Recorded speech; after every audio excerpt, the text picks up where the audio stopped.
तो अब हम प्राच्य और पाश्चात्य युग के बारे में बात करेंगे।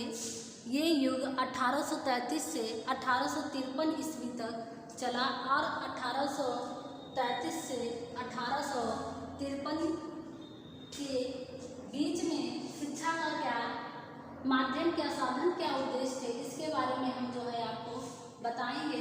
सबसे पहले हम देख लेते हैं पिछले जो अनिश्चितता युग में शिक्षा का इन 20 वर्षों में क्या आज्ञा पत्र का क्या जो आज्ञा पत्र में लिखा गया था उसका क्या रिजल्ट या क्या जो है समस्या थी जिसकी वजह से शिक्षा का जो है उस युग में एक निश्चितता का नाम दिया गया। तो इस वाद विवाद तथा संघर्ष के कारण इन 20 वर्षों के युग में शिक्षा की कुछ प्रगति न हो सकी। देखो, जहाँ 20 वर्षों के बीच में लोग वाद विवाद, लड़ाई झगड़ा करते रह गए, उसके बीच में शिक्षा का कोई प्रगति नहीं हो सका, कोई आशातीत प्रगति नहीं हो सका, जिसके वजह से जो है इस प्रकार 1813 की आज्ञा पत्र, 1813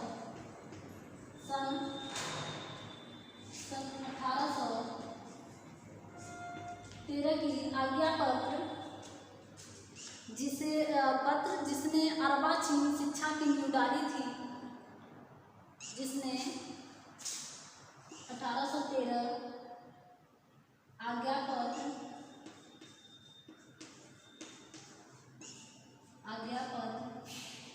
में जिसने अर्वाचीन की नींव शिक्षा की नींव डाली थी, अत्यंत ही क्या हुआ, निराशाजनक प्रमाणित हुआ। ये शिक्षा क्या हुआ, आज्ञा पत्र क्या हुआ, 1813 की जो आज्ञा पत्र थी वो क्या हो गया, वो शिक्षा अर्वाचीन की शिक्षा की नींव डाली गई, वो क्या हुआ, निराशाजनक हुआ। क्या हुआ, निराशाजनक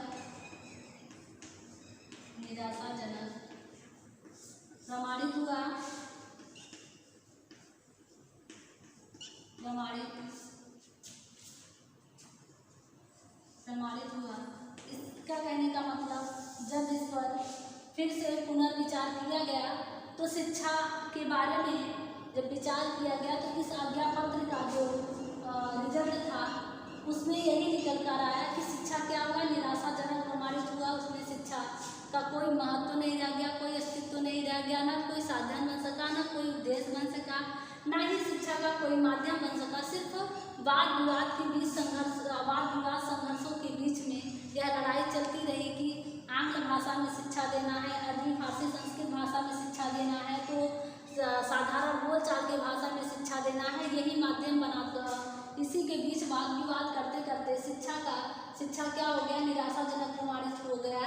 1813 में जो आज्ञा पत्र दिया गया ईस्ट इंडिया कंपनी से, उसमें शिक्षा का कोई मतलब नहीं रह गया, वो निराशाजनक हो गया। अब मैं देखूंगी 1833 में से लेकर 1853 के बीच में प्राच्य और पाश्चात्य युग का मतलब होता है कि पश्चिमी, जब अंग्रेजी शासन प्रभावित हुआ भारत में, तो उस समय शिक्षा का जो युग चल रहा था वो 1833-1853 के बीच में पाश्चात्य और पाश्चात्य शिक्षा, ये प्राच्य और पाश्चात्य के बीच में शिक्षा का क्या माध्यम हुआ और क्या साधन बनाया गया, क्या किस उद्देश्य से उनको जो है शिक्षा दिया गया, इसके बारे में जो है हम आपको बताएंगे। तो सन 1833 ईस्वी में 1813 ईस्वी की आज्ञा पत्र पर पुनः विचार तथा संशोधन किया गया। संशोधन के अनुसार सभी देशों की मिशनरियों को भारत में बिना किसी बाधा के प्रवेश करने तथा शिक्षा का प्रसार करने की अनुमति दे दी गई। कहा गया कि 1833 में जब यह देखा गया कि 1813 की आज्ञा पत्र व अर्वाचीन शिक्षा जो है वो निराशाजनक प्रमाणित हुआ, तो निराशाजनक के बाद 1833 में सन 1833 में यह कहा गया कि जो है इसमें संशोधन किया गया। संशोधन करने के बाद सभी देश की मिशनरियों से यह कहा गया कि वह भारत में किसी भी बाधा से किसी प्रकार का उनको बाधा नहीं किया जाएगा, वह भारत में प्रवेश कर सकते हैं। इसके बाद जो है प्रवेश करने के बाद उन्हें शिक्षा का प्रसार करने की अनुमति दे दी गई। ईस्ट इंडिया कंपनी ने कहा कि इस पर पुनर्विचार करने के बाद, संशोधन करने के बाद सभी मिशनरियों को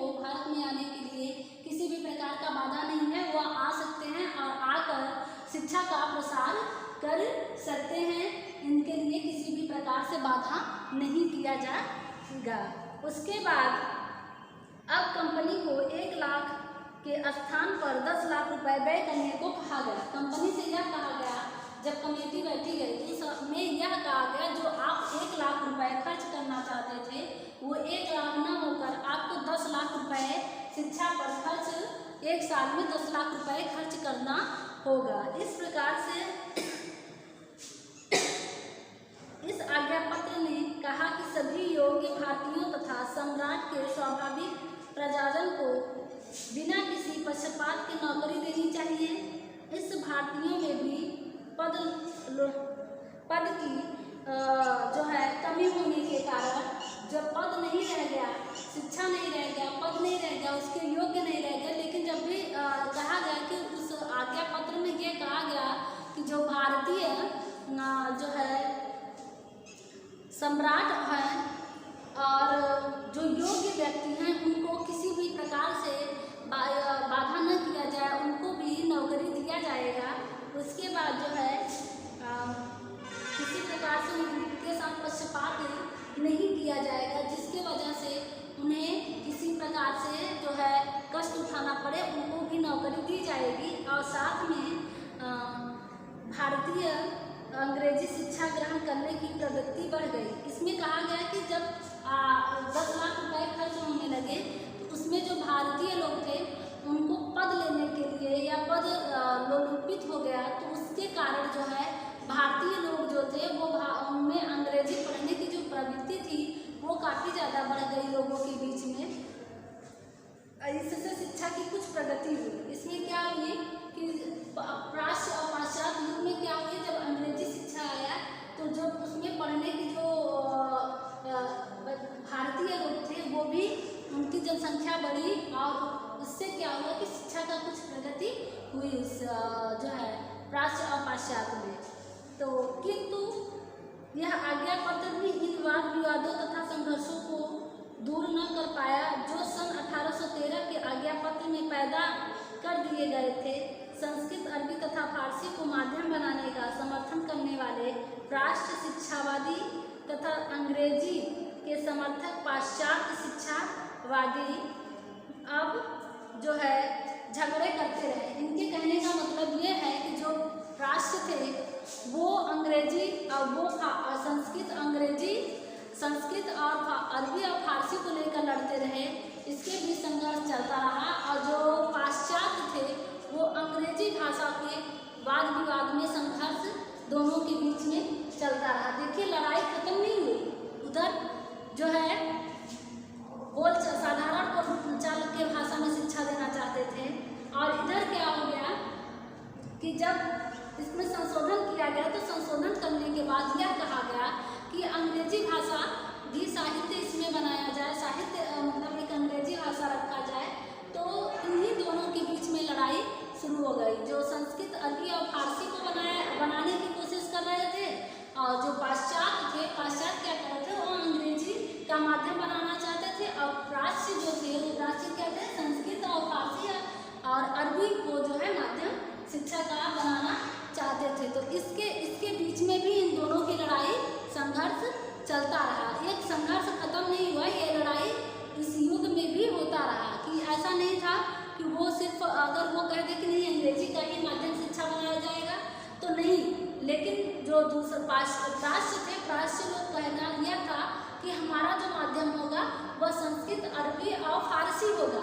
लेकिन पाश्चात्य क्या चाहता था, पाश्चात्य चाहता था कि सिर्फ अंग्रेजी का माध्यम होना चाहिए शिक्षा का भारत में। तो इन दोनों के बीच में वाद विवाद चलता रहा, वाद विवाद कभी खत्म नहीं हुआ। तो इस प्रकार से शिक्षा विधि जो है एक दूसरे के बीच में लड़ाई चलती रही मिशनरियों के बीच में शिक्षा को लेकर, लेकिन माध्यम सही ढंग से बनाया नहीं जा सका। इसमें भी शिक्षा का कुछ प्रगति तो हुआ लेकिन इतना नहीं हो पाया जितना वह ईस्ट इंडिया कंपनी जो खर्च व्यय कर रही थी उसके हिसाब से शिक्षा का किसी भी प्रकार से जो है प्रगति नहीं हो पा रही थी। इस वजह से हम देखेंगे कि पाश्चात्य लॉर्ड मैकाले जो है विवरण पत्र में क्या कहा गया। जैसे 1853 तक उनके बीच में जो शिक्षा चल रही थी उसके बीच में कौन कौन लोग आए जो शिक्षा के वाद विवाद को ख़त्म करना चाहते थे और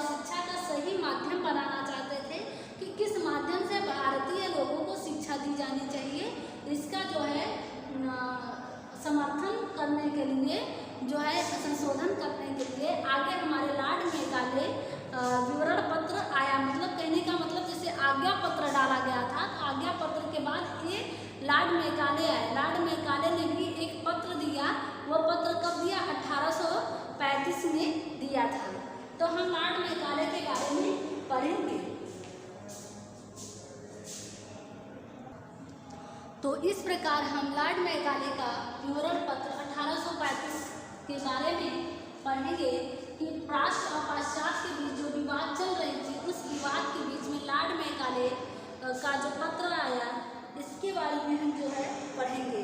तो भारत में जिस समय प्राच्य पाश्चात्य विवाद अपनी चरम सीमा पर थी, तभी 10 जून 1834 की 10 जून 1834 तो लॉर्ड मैकाले विवरण पत्र, लॉर्ड मैकाले भारत के गवर्नर जनरल की काउंसिल का कानूनी सदस्य बनकर भारत आया।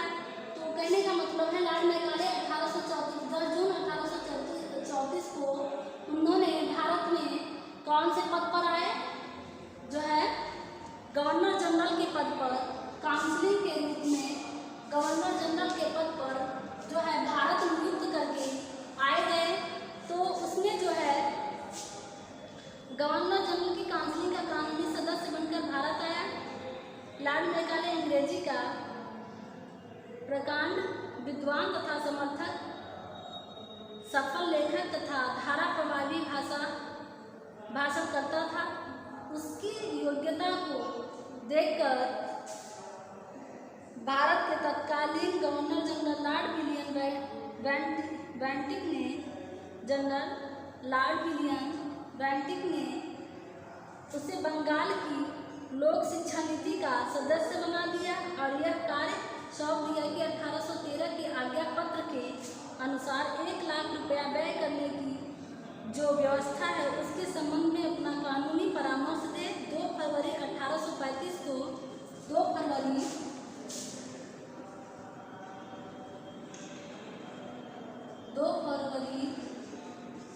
1835 को मतलब कि बंगाल के लिए इन्हें नियुक्त कर दिया गया कि उन्होंने कहा कि जो वहाँ पर जो 1 लाख रुपए व्यय करने का खर्च करने के लिए दिया गया है, उसके संबंध में आपको वहाँ जाकर अपना कानूनी परामर्श देना चाहिए, जिस पर यह वाद विवाद चल रहा है, यह वाद विवाद खत्म किया जा सके। किसने कहा ये बात? लॉर्ड मैकाले को लॉर्ड विलियम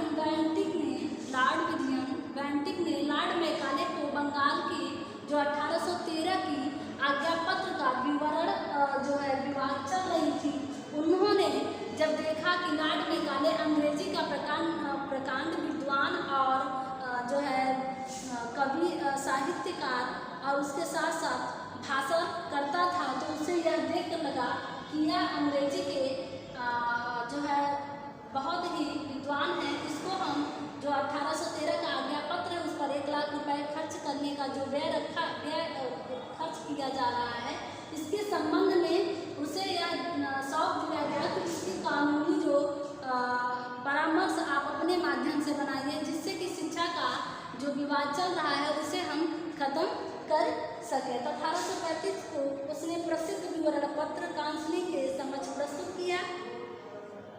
इस विवरण पत्र में मैकाले ने अंग्रेजी भाषा का बड़ी शान तथा गौरव के समर्थन किया तथा संस्कृत, अरबी तथा फारसी पर बड़ा तीखा व्यंग्यात्मक तथा परिहासात्मक आक्रमण किया।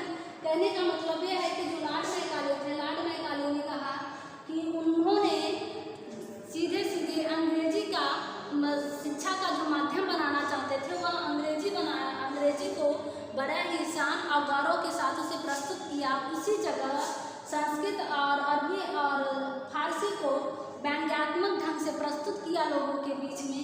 कहा कि अंग्रेजी, संस्कृत और अरबी भाषा, संस्कृत और अरबी और फारसी का कोई महत्व नहीं है जितना कि अंग्रेजी का जीवन में महत्व है। अंग्रेजी को शानदार और गौरव बनाते हुए उन्होंने संस्कृत और जो है अरबी और फारसी को व्यंग्यात्मक ढंग से लोगों के सामने प्रस्तुत किया।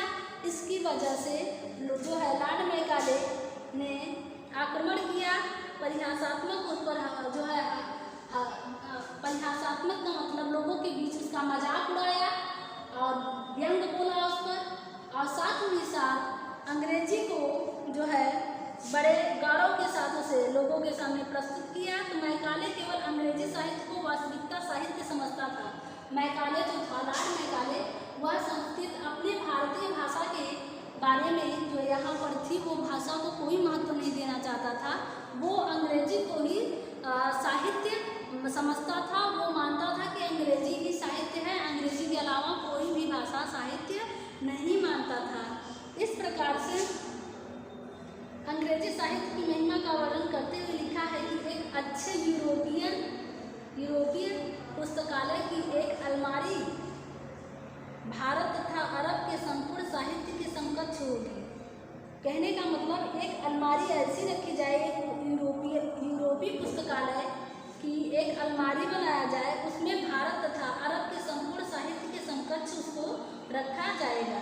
संस्कृत साहित्य पर प्रहार करते हुए अपने विवरण पत्र में लिखा कि क्या हम ऐसे चिकित्सा शास्त्र का अध्ययन कराएं जिस पर अंग्रेजी पशु चिकित्सा को भी लज्जा आए, ऐसे ज्योतिष को पढ़ाए जिस पर अंग्रेजी बालिकाएं हंसें, ऐसे इतिहास का अध्ययन कराएं जिसमें 30 फुट के राजाओं का वर्णन हो।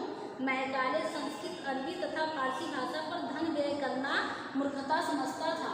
कहने का मतलब यह था कि जो भी भाषा हमारे संस्कृत, अरबी और फारसी थे उस पर कहने का मतलब यह था कि हम ऐसी शिक्षा नहीं लोगों के जन साधारण रखना चाहते हैं जिसमें इसका जैसे कि आप अंग्रेजी में संस्कृत में पशु चिकित्सा हो या इतिहास में 30 फुट राजाओं का वर्णन हो, ऐसी बालिकाओं को हंसने वाली शिक्षा हम नहीं देना चाहते हैं। शिक्षा हम ऐसे देना चाहते हैं जिससे कि उसका भविष्य सुधर सके। वह पूरी तरह से अंग्रेजी के पक्ष में था, नहीं संस्कृत, अरबी और फारसी के पक्ष में था। इस प्रकार से उन्होंने कहा कि इस पर जो पैसा है, इस पर जो व्यय करने वाला है 1 लाख रुपए, यह हम कुछ नहीं समझते हैं, ये फालतू का खर्च है, इसमें किसी भी प्रकार से खर्च करना हमारी मूर्खता होगी। इसलिए जो है जो हम खर्च करना चाहते हैं वह पूरी तरह से अंग्रेजी पर व्यय करेंगे, तभी शिक्षा का माध्यम अंग्रेजी बनेगा और साथ ही साथ लोगों के भविष्य सुधर सकेंगे। तो इस प्रकार से आगे मैकाले संस्कृत, अरबी, फारसी तथा पर धन व्यय करना मूर्खता था, उसने इनको बंद करने की सिफारिश की। मैकाले अंग्रेजी इतना समर्थक था कि वह अंग्रेजी के अन्य सभी पाश्चात्य भाषाओं से भी श्रेष्ठ समझता था। इसके विपरीत वह प्राच्य भाषाओं को पूर्ण रूप से विकसित तथा गौरव समझता था। उनको कोई भंडार नहीं है, इसलिए अंग्रेजी के माध्यम बनाना चाहिए। मैकाले के समय भारत का governor general Lord William Bentinck था। मैकाले का जब विवरण पत्र आया उसमें जो है गवर्नर जनरल कौन था? लॉर्ड विलियम बेंटिक जो था वो क्या था? गवर्नर था। तो उसने मैकाले के विवरण पत्र को अनुशासन के माध्यम से कहा कि ये जो विवरण पत्र दिया गया है कि जो धनराशि व्यय किया जाएगा वह अंग्रेजी पर के अनुमति दे दिया। कहने का मतलब ये है कि जो खर्च करने की मांग किया विवरण पत्र में ने कहा कि इस पर संस्कृत, अरबी और फारसी पर धनराशि व्यय करना मूर्खता है, आप अंग्रेजी भाषा पे व्यय करेंगे, यह समझदारी की बात है। इसके लिए लॉर्ड विलियम बेंटिक ने जो है लॉर्ड मैकाले को अनुमति दे दिया, उसके विवरण पत्र पे अनुमति दे दिया कि आप जो व्यय करने जा रहे हैं, जो धनराशि व्यय करेंगे वह अंग्रेजी भाषा पर व्यय करेंगे। इसके लिए वह लॉर्ड विलियम बेंटिक ने लॉर्ड मैकाले को अनुमति दे दी और इसके आधार पर लॉर्ड बेंटिक ने अपनी शिक्षा नीति की घोषणा की। इस शिक्षा नीति की निम्नलिखित विशेषताएं हैं। तो हम देखेंगे कि लॉर्ड विलियम बेंटिक ने जो उसको जो है शिक्षा नीति की घोषणा पत्र में अनुमति दी थी, उसमें हम यह देखेंगे उन्होंने शिक्षा की विशेषताओं को किस ढंग से बतलाया है। तो सबसे पहली विशेषता हम देखेंगे कि पहली विशेषता क्या है। पहली विशेषता हमारा है भारतीय जनता में यूरोपीय साहित्य एवं विज्ञान का प्रसार किया जाए। राज्य सरकार द्वारा शिक्षा के लिए जो अनुमान दिया जाए उस समय यह ध्यान रखा जाए कि कोई विद्यालय अंग्रेजी साहित्य एवं विज्ञान का प्रचार प्रसार कितने अच्छे प्रकार से कर रहा है।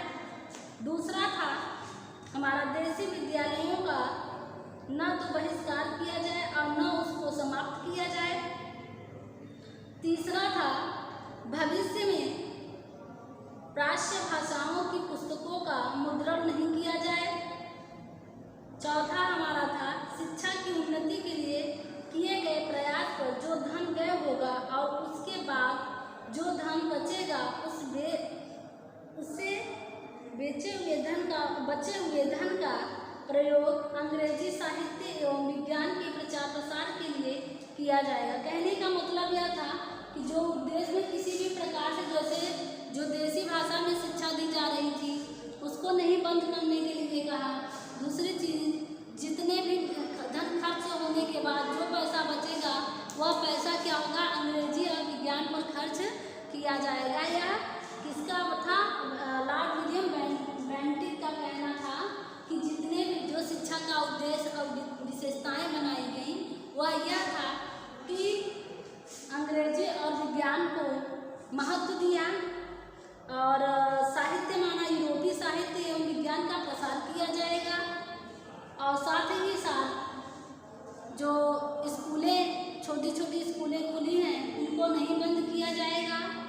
बाकी धन खर्च होने के बाद जो धन बचेगा वो भी जो है बचे हुए धन को अंग्रेजी साहित्य एवं विज्ञान के प्रचार प्रसार में लगाया जाएगा। यह विशेषता शिक्षा के माध्यम से इसको बतलाया गया। लॉर्ड बेंटिक ने लॉर्ड मैकाले के विवरण पत्र को अनुमति देने के बाद यही विशेषताएं जो है उन्होंने बताया था।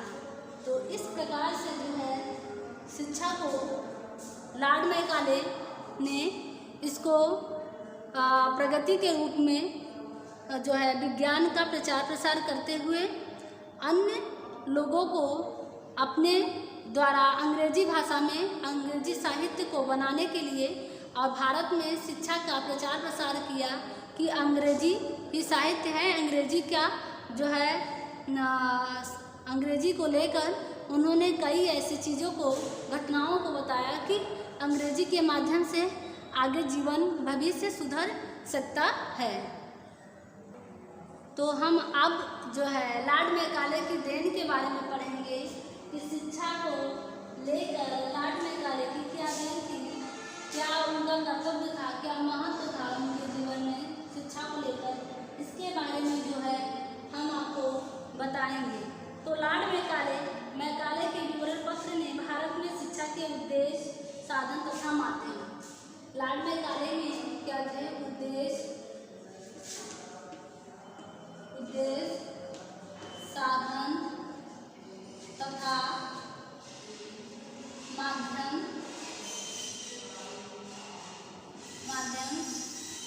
भारत में उद्देश्य, साधन तथा माध्यम आदि के संबंध में एक निश्चित नीति निर्धारित कर दी। एक निश्चित नीति क्या होती है?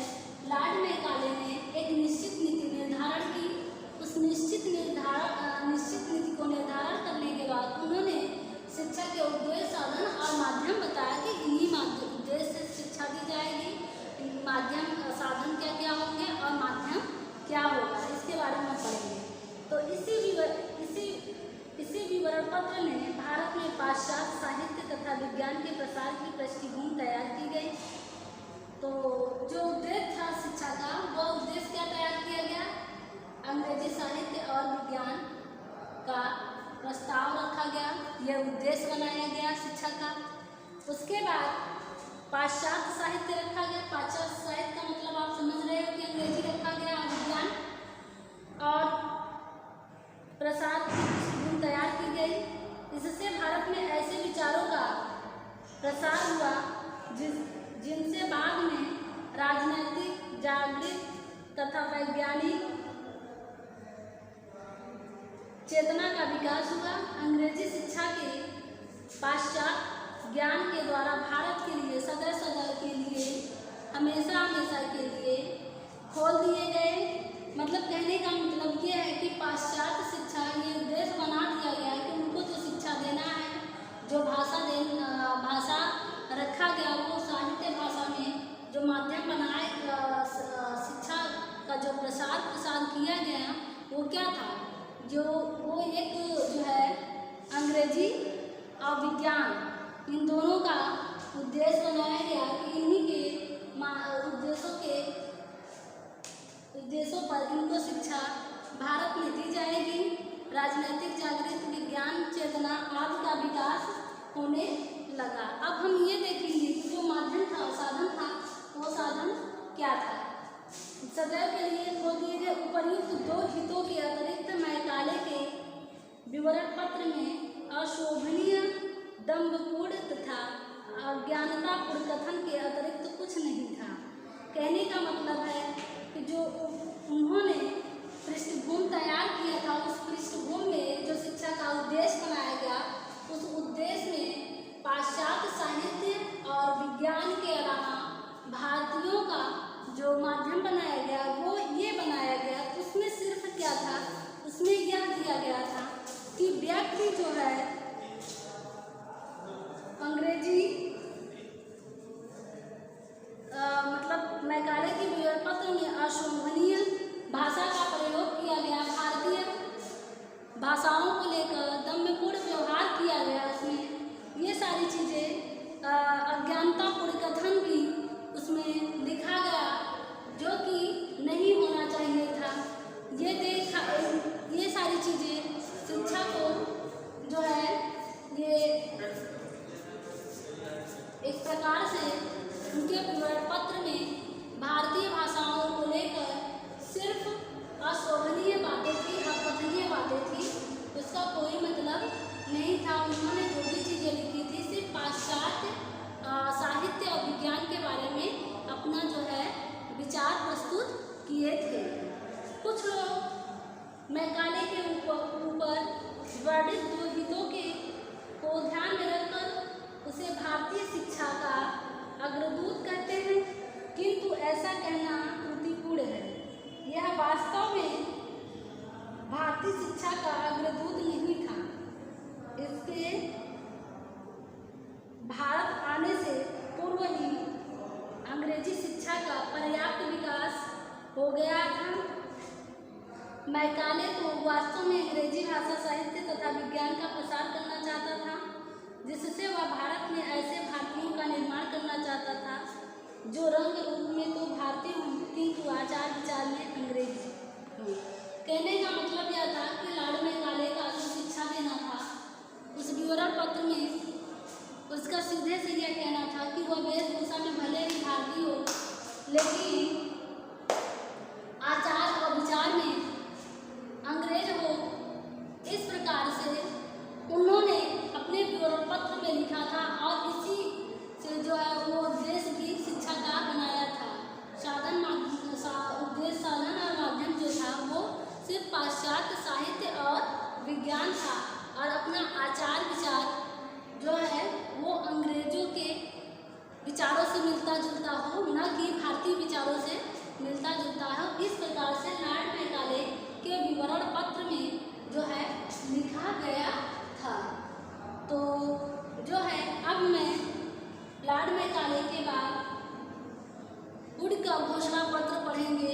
ये 1833 से लेकर 1853 तक चला। अब जो है 1800 वुड का घोषणा पत्र पढ़ेंगे, या 1854 से शुरू हुआ था। तो इसके बारे में जो है हम पढ़ेंगे कि वुड का घोषणा पत्र में क्या लिखा गया था, क्या शिक्षा देने का माध्यम बनाया गया, क्या उद्देश्य था। इनके भी जो है विवरण पत्र में हम शिक्षा को ही लेकर पढ़ेंगे।